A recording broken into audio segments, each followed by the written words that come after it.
Alrighty, now in this video, we're going to work on the actual getting of the information from our database. So we want to have a basic GET request constructed.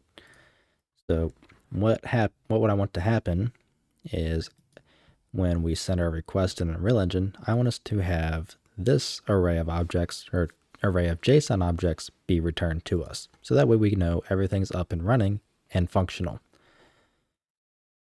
So inside of our header here, we want to include some stuff. We want to include http.h, and let's actually create a protected section. We want to have fhttp module. It's going to be a pointer, http. And in our constructor, we're going to do http equals fhttp module : get. And that's going to go ahead and get the http module for us. Okay, scratch that. It's not a pointer. So now, when we hit post login, we want to go ahead and construct, or not construct, but we want to be able to send our request and have a function that pretty much when the request is complete, it handles everything for us. And Unreal Engine actually handles all of that for us extremely well. So we're going to go ahead and construct a request. So it's going to be a t-shared-ref, a template. So we're going to do I http request. It has to be thread safe. So ESP mode, thread safe. I'm going to call it request. Now we're going to set that to be equal http create request. And then from there, we have to bind this request. So when it's finished, it calls a function to handle whatever we need. So it's going to take in, I think, 3 parameters. Yeah, 3 parameters. And pretty much just when the actual request is complete is when it returns, or sorry, when that function triggers. That's what I'm trying to say. Like you bind pretty much a delegate. So like your overlap events, it's kind of the same sort of thing.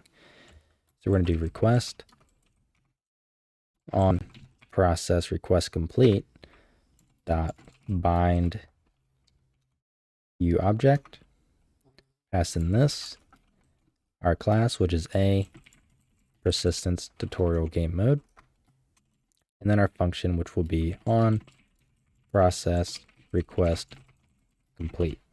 So we have to create this function. So in our header, we're going to do void on process request complete.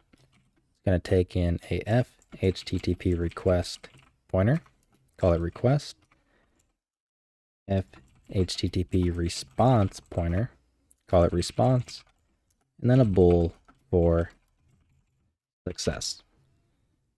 We can go ahead and generate that implementation.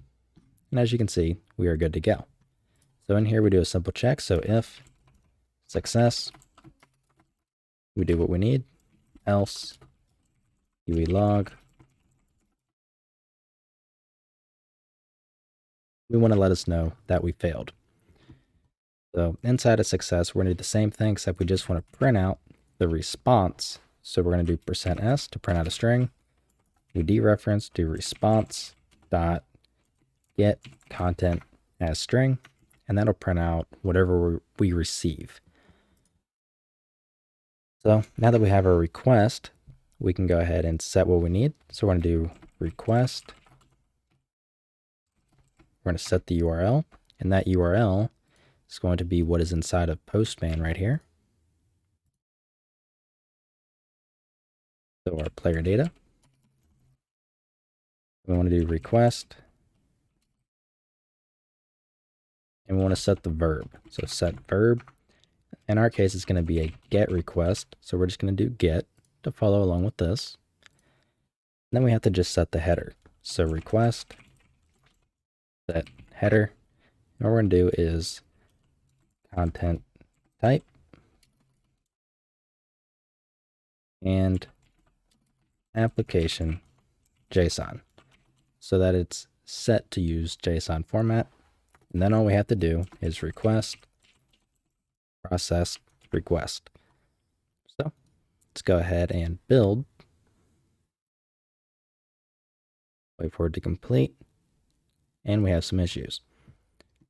So let's go through, do a quick skim through. What does this take in? This might need to still be wrapped around like so.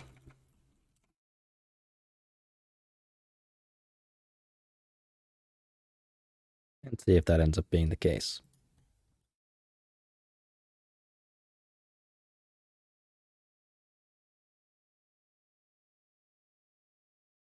FHTTP module. Is it not? Okay, so I think it actually is a pointer. So our FHTTP module is now a pointer. And there we go. Let's just confirm. Oop. Let's see. How do I stop a build? Oh, dang nabbit. Now let's give it another try.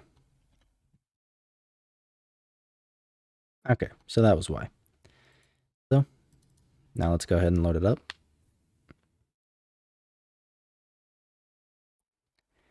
And hopefully when we join, we should see it get printed, which we do. So we get this object here printed out. So let's compare it.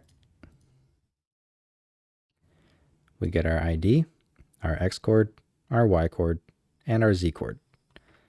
So there we have our GET request. So that is one thing down. We confirm that everything's working. So from there, we can also post data simply by doing post, and we can set the body, the request, set body, set content, and pretty much you would pass in your JSON object to it.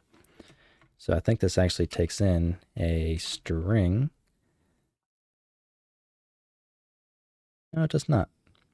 I thought it did. Anyways, so that's pretty much how you would handle it. So we're going to end up setting up a couple different things for this. I want to have it so we can do a get, but pass in a specific ID. So that's going to be kind of like our unique player ID. And if that exists, then we, again, if it's found, we return a completed version of this struct, and we apply that information to our pawn. So pretty much, we're going to actually not spawn our pawn just yet. We're going to spawn it and on process request complete and go from there. So that's for the most part going to be pretty much it. So we're going to probably end up moving this to the player controller. So that way, when the player controller gets created, we call a function on it that will handle all this for us. And we don't have to worry about it. Because currently, if we go through, we perform it, let's say it does exist. Well, we would find out in on-process request complete when we get our response. And the problem there is we don't have a pointer to the player that sent the request. So that's why we're going to end up moving this over to the player controller. So pretty much the GET request where we actually get, actually I can just show you.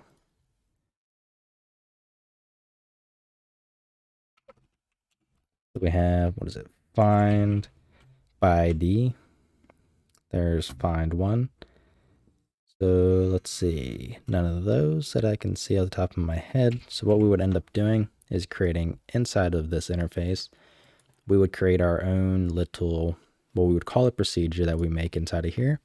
And that procedure, what it would do is it would search through a separate parameter, because we're not going to be going by this ID, to see if it exists. So that's going to be like our player ID. So it's going to pretty much doing select from player data where PID equals whatever the passed in value is. So that's going to be the goal. Anyhow, that's going to be it for this video, and it's about time for me to go to bed. So as always, if you like what I'm doing and you want to help support me, you can find a link to my Patreon down in the description below, where I have a Patreon-only series where we create Team Deathmatch from the ground up using Unreal Engine and C++, where we have a bunch of other features like custom spawning and a weapon customizer where you can change attachments on your gun. If you have any questions or anything like that regarding anything that you've seen in my channel, feel free to join my Discord down below and I'll try to help you out. So, I'll see you in the next video.